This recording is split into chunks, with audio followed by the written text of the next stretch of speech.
The humid Georgia air hung heavy as Gary stepped out of the Ford pickup.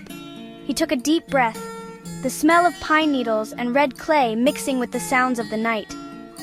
A bluesy guitar riff snaked its way from Marie's place, beckoning him closer.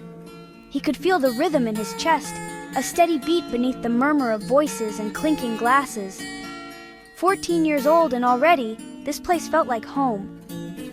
Gary pushed open the screen door, a symphony of sound washing over him.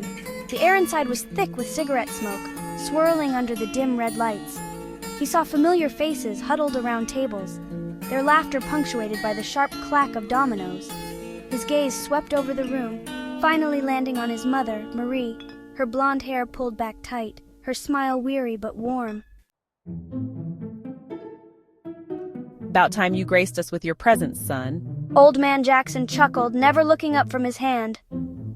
Gary slid into the worn seat at the poker table, the wood smooth and familiar under his calloused fingers. He met the eyes of the other players, Mr. Henderson, the barber, nervously chewing his cigar, and young Billy Thompson, barely old enough to shave, trying to look confident with a fistful of nickels.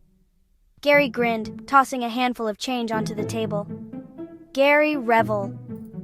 Don't you worry, Mr. Jackson. I came to win tonight.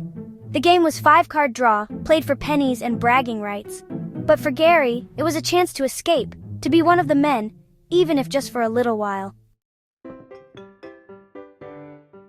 Marie moved through the bar with an effortless grace, refilling glasses, settling tabs, her eyes missing nothing. She was the heart of Marie's place, a beacon of warmth in a world that could often be cold and unforgiving. Her sharp wit and even sharper tongue kept everyone in line, but beneath the tough exterior, Gary knew the truth.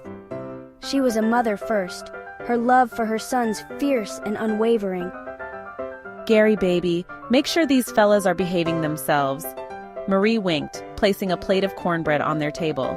And don't you go losing all your money now. Your brother needs new school shoes. Gary felt a familiar warmth spread through his chest. Even here, amidst the laughter and the smoke, her love was a constant.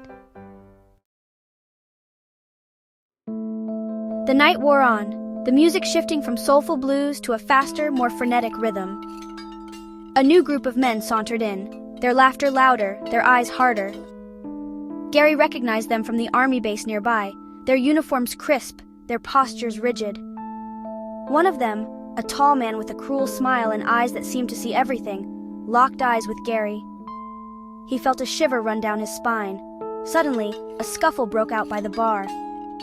Two men, regulars known only as Stud and Wild Eye, were arguing, their voices rising above the music. Gary watched as Stud, fueled by whiskey and anger, pulled a switchblade, its polished surface glinting under the dim lights. The room fell silent, the air thick with anticipation. Marie, her face pale but resolute, stepped between them, her voice sharp as she tried to de-escalate the situation.